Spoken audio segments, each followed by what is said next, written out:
Good morning everyone. आज आपण 3 phase synchronous motor या चॅप्टरमधला पॉईंट नंबर 6 जो आहे तो स्टडी करणार आहे.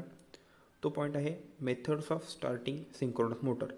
या पॉईंटच्या अगोदर आपण सिंक्रोनस मोटरमधला 5 नंबरचा जो पॉईंट होता हंटिंग ऑर फेस स्विंगिंग तो पॉईंट स्टडी केलेला आहे.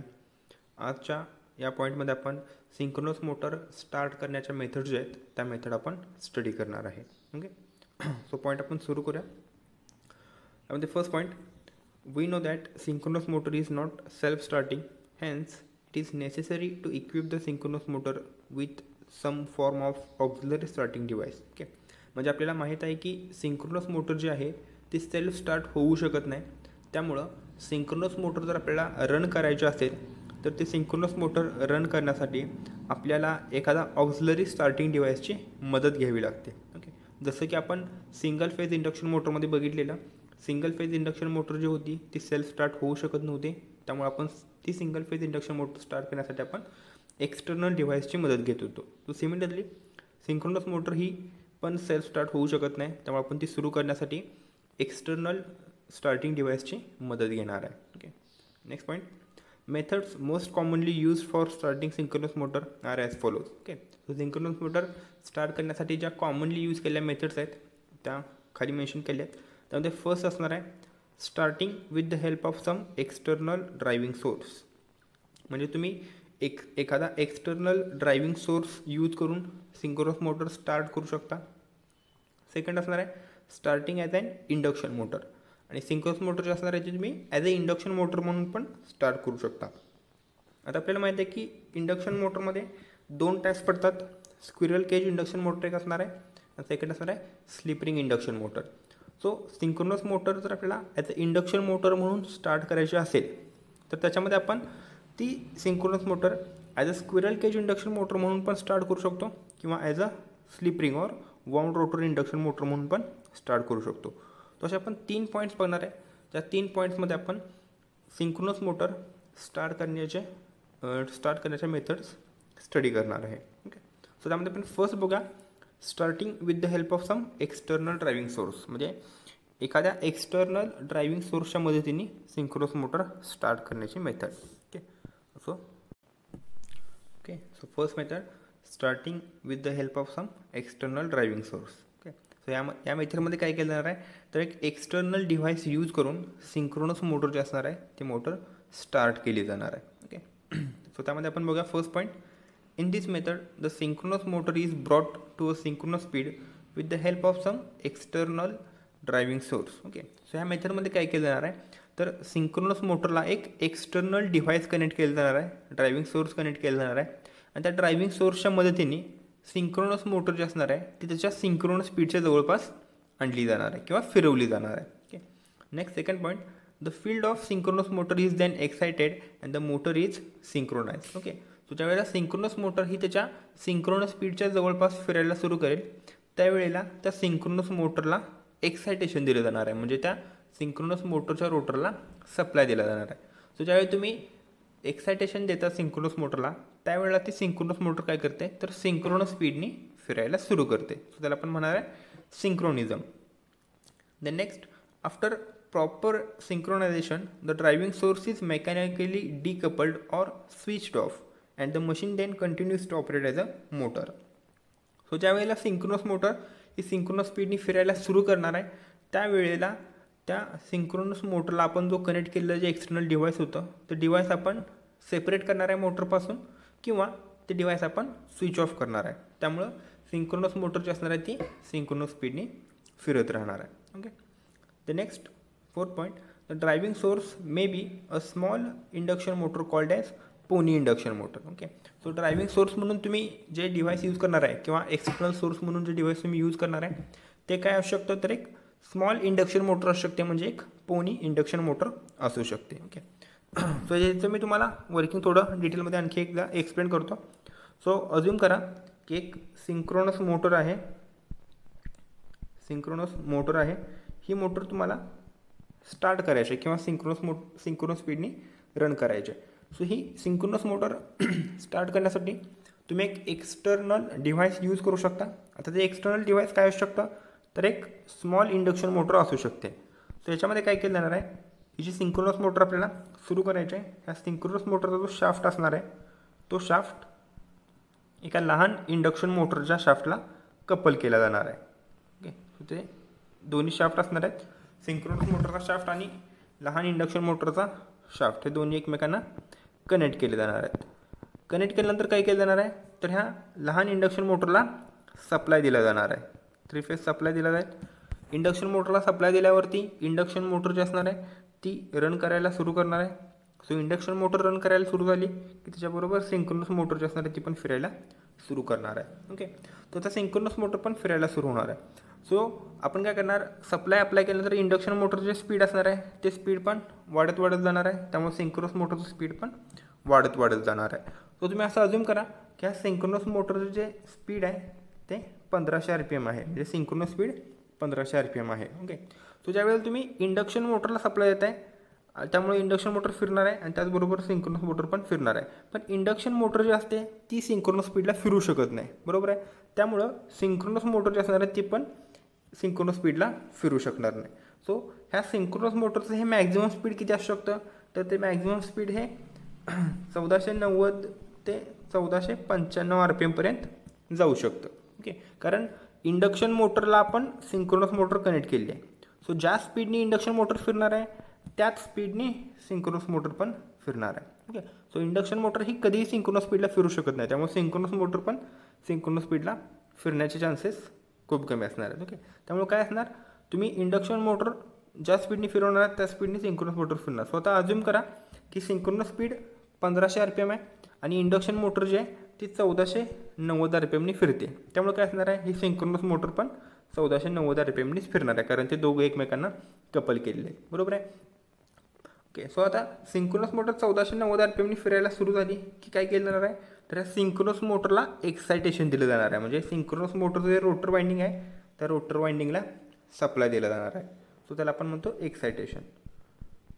सो सिंक्रोनस मोटरला एक्सायटेशन दिले काय होतं, सिंक्रोनस मोटर जी असते ती सिंक्रोनस स्पीडनी फिरायला सुरू करते. ओके, सो आता ही अगोदर जी 1490 RPMनी फिरत होती ते आता 1500 RPMनी म्हणजे सिंक्रोनस स्पीडनी फिरायला सुरू करणार आहे. ओके, सो एकदा सिंक्रोनस मोटर ही सिंक्रोनस स्पीडनी फिरायला सुरू झाली ही तुम्ही जी कनेक्ट केलेली DC मोटर होती तुम्ही जी कनेक्ट केलेली इंडक्शन मोटर होती ती इंडक्शन मोटर ही डिकपल केली जाणार आहे, म्हणजे त्या सिंक्रोनस मोटरपासून सेपरेट केली जाणार आहे, किंवा ही इंडक्शन मोटर जी असणार आहे ही इंडक्शन मोटर ऑफ केली जाणार आहे. Okay, so induction motor of केली की ही जी सिंक्रोनस मोटर असणार आहे ही सिंक्रोनस मोटर मग आहे त्या 1500 RPM म्हणजे सिंक्रोनस स्पीडनी फिरत राहणार आहे. ओके, सो ह्या मेथडमध्ये काय करायचं आहे, सिंक्रोनस मोटर स्टार्ट करण्यासाठी एक स्मॉल इंडक्शन मोटर वापरायची.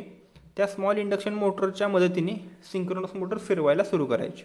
सो ज्यावेळेला सिंक्रोनस मोटर ही सिंक्रोनस स्पीडच्या जवळपास स्पीडनी फिरायला सुरू करेल, म्हणजे सिंक्रोनस स्पीड 1500 RPM असेल आणि ही सिंक्रोनस मोटर ज्यावेळेला 1490 RPMच्या आसपास फिरायला सुरू करेल त्यावेळेला त्या सिंक्रोनस मोटरला सप्लाय म्हणजे एक्सायटेशन दिलं जाणार आहे. सो सिंक्रोनस मोटरला एक्सायटेशन दिलं की मोटर जी असते ती सिंक्रोनस स्पीडनी फिरायला सुरू करते. सो मोटर सिंक्रोनस स्पीडनी फिरायला सुरू झाली की त्या मोटरला कनेक्ट केलेली जी लहान इंडक्शन मोटर होती ती मोटर डिस्कनेक्ट केली जाणार आहे. सो मोटर डिस्कनेक्ट केली की सिंक्रोनस मोटर ही सिंक्रोनस स्पीडनी फिरत राहणार आहे. ओके, सो असणार आपली फर्स्ट मेथड म्हणजे एका लहान इंडक्शन मोटरच्या मदतीने तुम्ही सिंक्रोनस मोटर रन करू शकताय. आणि त्यातलं सेकंड असेल the exciter itself can be used as DC motor to drive the synchronous motor. Okay, so आता आपल्याला माहीत आहे की सिंक्रोनस मोटर जे असणार आहे त्या सिंक्रोनस मोटरच्या रोटर वाइंडिंगला आपल्याला सप्लाय द्यायला लागतो, त्याला आपण म्हणतो एक्सायटेशन. सिंक्रोनस मोटरच्या रोटर वाइंडिंगला आपण सप्लाय देतो आणि त्या सप्लायला आपण म्हणतो एक्सायटेशन. सो जनरली सिंक्रोनस मोटरला एक्सायटेशन देण्यासाठी काय केलं जातं, तर सिंक्रोनस मोटरचा जो शाफ्ट असणार आहे या शाफ्टवरतीच एक लहान DC जनरेटर इन्स्टॉल केला जातो.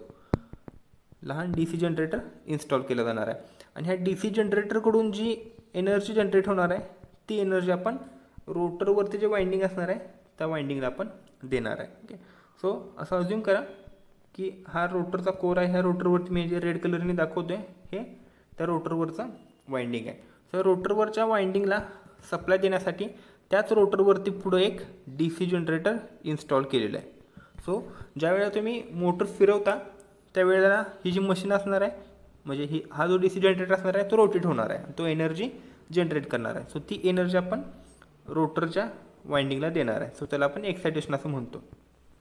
सो आता आपल्याला माहिती आहे की DC मशीनमध्ये DC मोटर आणि DC जनरेटर दोघांचं कन्स्ट्रक्शन सेमच असतं. सो त्या मशीनला म्हणजे आपण DC मशीनला जर सप्लाय दिला तर ती मशीन ॲज अ मोटर म्हणून ॲक्ट होते, आणि त्या मशीनकडून आपण जर सप्लाय घेतला तर ती मशीन ॲज अ जनरेटर म्हणून ॲक्ट होते. तर आता आपण हा जो DC जनरेटर असणार आहे, ह्या DC जनरेटरला जर DC सप्लाय दिला तर हा जो DC जनरेटर असणार आहे तो ॲज अ मोटर म्हणून ॲक्ट होणार आहे, आणि तो DC जनरेटर फिरायला सुरू करणार आहे.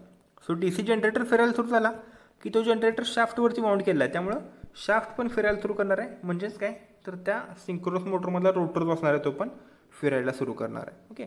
सो सिंक्रोनस मोटर स्टार्ट करण्यासाठी तुम्ही काय करू शकता, सिंक्रोनस मोटरमधला जो DC जनरेटर आहे त्याला तुम्ही सप्लाय देऊ शकता. त्याला सप्लाय दिला की तो जनरेटर ॲज अ मोटर म्हणून ॲक्ट होणार आहे, आणि तो जनरेटर फिरणार आहे, आणि तो फिरला की त्याच्याबरोबर त्या मोटरचा जो रोटर असणार आहे तो पण फिरणार आहे. म्हणजेच ती सिंक्रोनस मोटर जी असणार आहे ती मोटर स्टार्ट होणार आहे. सो असणार आहे सेकंड मेथड, म्हणजे ज्याच्यामध्ये एक्सायटरचा यूज करून आपण सिंक्रोनस मोटर स्टार्ट करणार आहे. ओके. तर दोन मेथड्स आहेत. त्याच्यामध्ये फर्स्ट असेल पोनी इंडक्शन मोटर, म्हणजे स्मॉल इंडक्शन मोटरचा यूज करून तुम्ही सिंक्रोनस मोटर स्टार्ट करू शकता, किंवा त्या सिंक्रोनस मोटरमध्ये जो एक्सायटर आहे तो एक्सायटर यूज करून तुम्ही सिंक्रोनस मोटर स्टार्ट करू शकता. सो ह्या दोन मेथड असणार आहेत ज्या आपण एक्सटर्नल ड्रायव्हिंग सोर्स म्हणून वापरू शकतो सिंक्रोनस मोटर सुरू करण्यासाठी. ओके. सो हा सर आपला first point, starting with the help of some external driving source. म्हणजे पोनी इंडक्शन मोटरच्या मदतीने तुम्ही मोटरचा स्टार्ट करू शकताय, किंवा एक्सायटरच्या मदतीने तुम्ही सिंक्रोनस मोटर स्टार्ट करू शकताय. ओके. द नेक्स्ट सेकंड असणार आहे starting as a induction motor. So synchronous motor जे असणार आहे ते तुम्ही ॲज अ इंडक्शन मोटर म्हणून पण स्टार्ट करू शकता. ओके. आता इंडक्शन मोटर दोन टाईपचे असू शकतात. एक म्हणजे स्क्विरल केज इंडक्शन मोटर असू शकते, आणि सेकंड असणार आहे slip ring induction motor. Okay. So तुम्ही या दोघांपैकी कुठल्याही एका टाईपच्या मोटरप्रमाणे तुम्ही सिंक्रोनस मोटर स्टार्ट करू शकता. सो आपण दोन्ही टाईप्स बघणार आहे. म्हणजे सिंक्रोनस मोटर जर आपल्याला as a squirrel cage induction motor म्हणून सुरू करायचे असेल तर काय करावं लागेल, किंवा synchronous motor as a slip ring induction motor म्हणून सुरू करायचे असेल तर काय करावं लागणार आहे ते. ओके. सो त्यामध्ये आपण फर्स्ट बघूया starting as a squirrel cage induction motor. म्हणजे सिंक्रोनस मोटर ही स्क्विरल केज इंडक्शन मोटरसारखी सुरू करायची. ओके. सो त्यामध्ये first point, we know that similar to alternator synchronous motor are also generally provided with damper winding consisting of copper bars embedded in the slot in the pole faces and short circuited at the both ends by the connecting ring. Okay. So आपल्याला माहीत आहे की synchronous मोटरचं जे construction आहे ते अल्टरनेटरचंच construction आहे, किंवा alternator आणि सिंक्रोनस मोटर दोघांचं कन्स्ट्रक्शन सेमच आहे. सो आता आपण अल्टरनेटरमध्ये आपण स्टडी केलेलं आहे. अल्टरनेटरमध्ये रोटरवरती जे पोल्स असतात त्या रोटरच्या पोलमध्ये डॅम्पर वाइंडिंग इन्स्टॉल केलेलं असतं. सो ते दिसायला कसं असतं मी तुम्हाला एक डायग्राम ड्रॉ करून दाखवतो. कन्सिडर करा हा रोटर आहे, ह्या रोटरवरती हा रोटरचा पोल आहे, असा तो पोल असणार आहे पूर्णपणे. इथं मी तुम्हाला म्हणतो हा कंप्लीट असा रोटर असेल, आणि या रोटरवरती असा हा कंप्लीट पोल असणार आहे. सो या पोलवरती काय केलं जातं, तर ह्या पोलवरती तसे स्लॉट्स मार्क केलेले असतात, आणि ह्या स्लॉटमध्ये काय केले असतात तर कॉपरचे किंवा ॲल्युमिनियमचे बार्स असे इन्सर्ट केलेले असतात स्लॉट्समध्ये. पोलच्या फेसमध्ये वरती असे बार्स इन्सर्ट केलेले असतात, आणि हे जे बार्स असतात हे या साईडला पण एकमेकांना शॉर्ट केलेले असतात with the help of end ring, आणि या साईडला पण ते एकमेकांना शॉर्ट केलेले असतात with the help of end ring. Okay. त्यामुळे काय होतं तर त्या रोटरवरचं जे कन्स्ट्रक्शन आहे ते कन्स्ट्रक्शन हे स्क्विरल केज रोटरसारखं दिसतं. स्क्विरल केज रोटरमध्ये काय असतं तर रोटरवरचे जे कंडक्टर्स आहेत ते एकमेकांना दोन्ही साईडना शॉर्ट केलेले असतात. सो अल्टरनेटरमध्ये पण सेम आहे. अल्टरनेटरमध्ये रोटरवरती जे पोल्स आहेत त्या पोलच्यावरती असे कॉपर किंवा ॲल्युमिनियमचे बार इन्सर्ट केले आहेत, आणि ते दोन्ही बार्स आहेत ते एंड रिंगला इथं पण शॉर्ट केले आहेत आणि इथं पण शॉर्ट केले आहेत. तिथे ओव्हरऑल कन्स्ट्रक्शन जे असतं ते स्क्विरल केज रोटरसारखंच दिसणार आहे. Okay. The next second point, in the case of synchronous motor this winding also serves as squirrel cage winding for starting purpose. Okay, so मी तुम्हाला सांगितलं जसं की 3 फेज इंडक्शन मोटरमध्ये रोटरवरती शॉर्ट सर्किटेड ॲल्युमिनियम किंवा कॉपरचे बार्स असतात, त्याला आपण स्क्विरल केज असं म्हणतो. सो सिंक्रोनस मोटरमध्ये पण रोटरच्या पोलवरती जे डॅम्पर वाइंडिंग यूज केलेलं असतं ते damper winding as a short circuit squirrel cage conductor म्हणून ॲक्ट करतं किंवा स्क्विरल केज रोटर म्हणून ॲक्ट होऊ शकतं. The next, when 3 phase supply is given to the stator such motor start like a 3 phase squirrel cage induction motor. So तुम्ही जर synchronous मोटरच्या स्टेटरला जर 3 फेज सप्लाय दिला तर ती जी सिंक्रोनस मोटर असणार आहे ती as a squirrel cage induction motor म्हणून फिरायला सुरू करते. का सुरू करणार आहे, तर त्याचं कन्स्ट्रक्शन सेम आहे. कसं आहे, तर हा स्टेटर आहे, ह्या स्टेटरवरती वाइंडिंग माउंट केलेलं आहे. हे वाइंडिंग असणार आहे आर्मेचर वाइंडिंग. याच्या आतमध्ये रोटर आहे, ह्या रोटरचे जे पोल्स आहेत ह्या पोलवरती डॅम्पर वाइंडिंग आहे. ओके, आणि हे डॅम्पर वाइंडिंग एकमेकांना इथं पण शॉर्ट केलेलं आहे आणि ह्या पोलचा जो दुसरा एंड असणार आहे इथं पण ते एकमेकांना शॉर्ट केलं जाणार आहे. सो असे तुम्हाला असा एक केज बघायला मिळेल. इथे ड्रॉ करतो मी, असा एक तुम्हाला केज बघायला मिळणार आहे. हा केज कुठं असणार आहे, तर ह्या पोलच्या फेसमध्ये असणार आहे इथं. सो असे इथं भरपूर पोल असणार आहे, इथे एक पोल असेल. सो हा जो केज असणार आहे हा सेम केज इथेही तुम्हाला बघायला मिळणार आहे. सो रोटरवरचे जे पोल आहेत ह्या ठिकाणी आपल्याला स्क्विरल केज टाईपचं कन्स्ट्रक्शन बघायला मिळतं. त्यामुळे काय होतं, ज्या वेळेला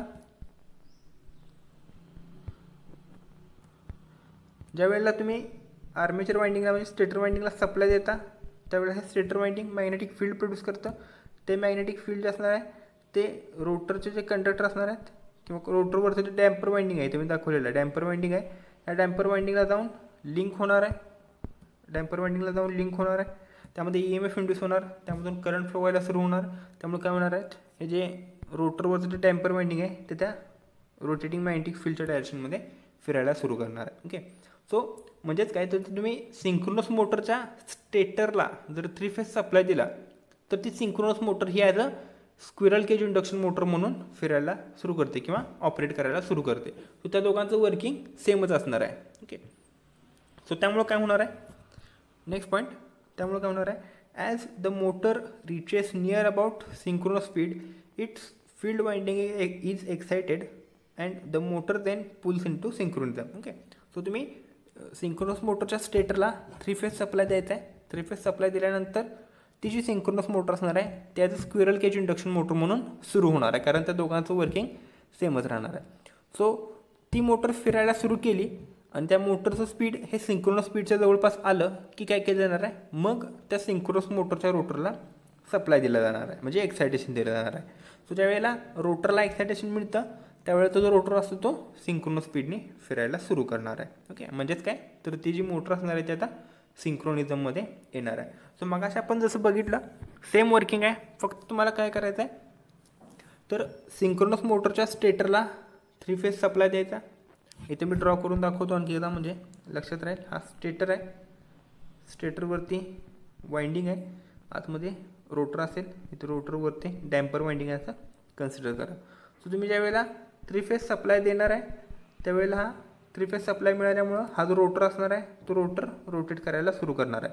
सो ज्यावेळेला ह्या रोटरचं स्पीड हे सिंक्रोनस स्पीडच्या जवळपास असेल म्हणजे 1490 RPM पर्यंत पोहोचेल त्यावेळेला काय केलं जाणार आहे, तर ह्या सिंक्रोनस मोटरला एक्सायटेशन दिलं जाणार आहे, म्हणजे रोटरच्या वाइंडिंगला सप्लाय दिला जाणार आहे. सो सिंक्रोनस मोटरला एक्सायटेशन मिळालं की सिंक्रोनस मोटरचं जे स्पीड असणार आहे ते स्पीड सिंक्रोनस स्पीड एवढं होणार आहे आणि ती मोटर ॲज अ सिंक्रोनस मोटर म्हणून फिरायला सुरू करणार आहे. सो अशा प्रकारे तुम्ही स्क्विरल केज इंडक्शन मोटर असते तशीच तुम्ही सिंक्रोनस मोटर पण स्टार्ट करू शकता. The next, at standstill condition. आता याच्यामध्ये एक आपल्याला कंडिशन स्टडी करायची आहे, ती म्हणजे सुरुवातीला म्हणजे ज्या वेळेला तुम्ही सिंक्रोनस मोटरच्या स्टेटरला सप्लाय देणार आहे त्यावेळेला काय होणार आहे ते. Okay, so at standstill condition, स्टँडस्टिल म्हणजे ज्या वेळेला सप्लाय दिलेला आहे पण रोटर अजून फिरायला सुरू केलेलं नाही अशा कंडिशनमध्ये. At standstill the relative speed between synchronously rotating stator field and damper winding bar being maximum a large EMF is induced in these bars. Okay, म्हणजे काय, तर स्टेटर वाइंडिंगला तुम्ही आता सप्लाय दिलेला आहे, स्टेटर वाइंडिंगला सप्लाय दिलेला आहे, पण रोटरवरचं जे डॅम्पर वाइंडिंग आहे ते डॅम्पर वाइंडिंग अजून फिरायला सुरू केलेलं नाही, म्हणजे डॅम्पर वाइंडिंग थांबलेलं आहे. पण स्टेटरला तुम्ही सप्लाय दिल्यामुळं काय होणार आहे, त्या स्टेटरमध्ये रोटेटिंग मॅग्नेटिक फील्ड प्रोड्यूस झालेलं आहे. सो ही कंडिशन आपल्याला कन्सिडर करायची आहे. तुम्ही सप्लाय दिलेला आहे पण अजून रोटरने फिरायला सुरू केलेलं नाही आहे, ही कंडिशन. सप्लाय दिल्यानंतर रोटेटिंग मॅग्नेटिक फील्ड प्रोड्यूस होणार आहे, पण हे डॅम्पर वाइंडिंग अजून स्टेशनरीच आहे असं आपण अज्युम करतोय. सो यामध्ये काय होणार आहे, तर रोटेटिंग मॅग्नेटिक फील्ड त्याचं स्पीड आणि डॅम्पर वाइंडिंगचं स्पीड ह्या दोघांमध्ये खूप जास्त डिफरन्स राहणार आहे. डॅम्पर वाइंडिंग आता थांबलेलेच आहेत, म्हणजे त्याचं स्पीड किती आहे, 0 आहे. आणि सप्लाय दिला आहे त्यामुळं काय होणार आहे, रोटेटिंग मॅग्नेटिक फील्ड प्रोड्यूस होणार आहे. सो त्याचं स्पीड किती असणार आहे, तर 1500 RPM असणार आहे. सो मॅग्नेटिक फील्ड 1500 RPMने फिरते, पण रोटर अजून थांबलेलं आहे, म्हणजे रोटरचं स्पीड आता 0 आहे. सो या दोन्ही स्पीडमध्ये काय आहे, डिफरन्स जास्त आहे, म्हणजे रिलेटिव्ह स्पीड जास्त आहे. म्हणजेच काय असणार आहे, तर त्या ठिकाणी स्लिप जी असणार आहे ती स्लिप जास्त असणार आहे. ओके, सो स्टँडस्टिल कंडिशनला स्लिप जास्त असते किंवा रिलेटिव्ह स्पीड जास्त असतं. त्यामुळं काय होतं, तर ह्या डॅम्पर वाइंडिंगला लिंक होणारं जे मॅग्नेटिक फील्ड असतं ते पण जास्त असतं. सो त्यामुळं काय होतं, ह्या डॅम्पर वाइंडिंगमध्ये जास्त EMF इंड्यूस होतो.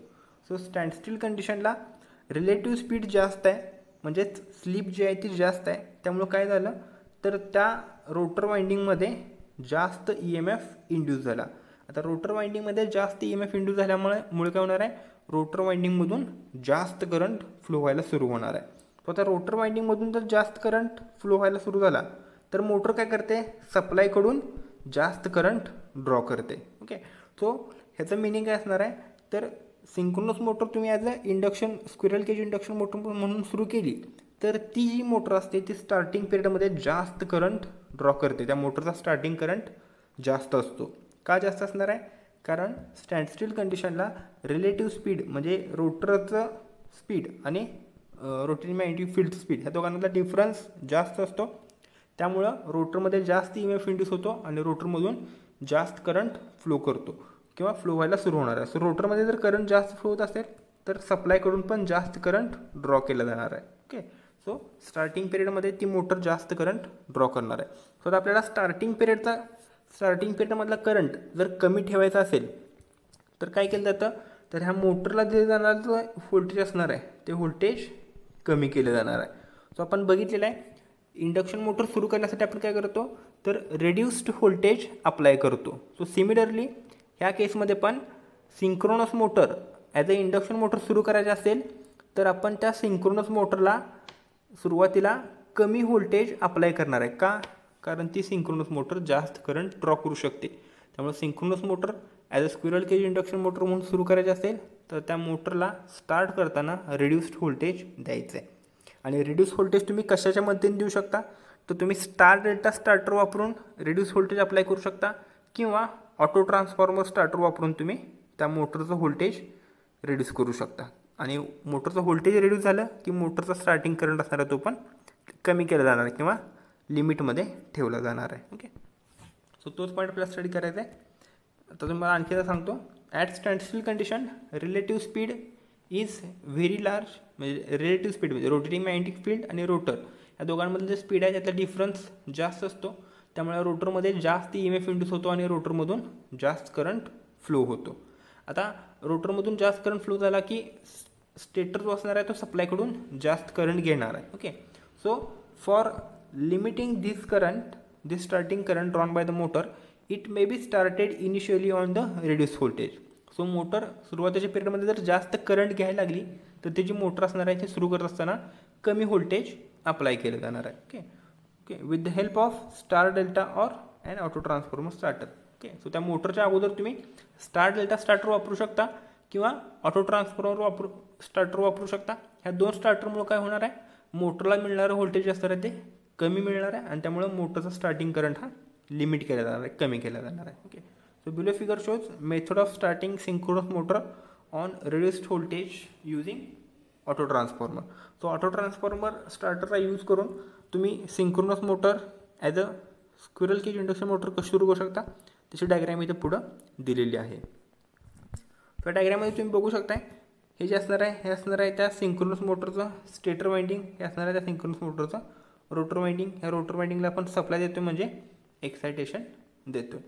आता सुरुवातीला काय केलं जाणार आहे, तर ह्या सिंक्रोनस मोटरला रेड्युस्ड व्होल्टेज सप्लाय दिला जाणार आहे.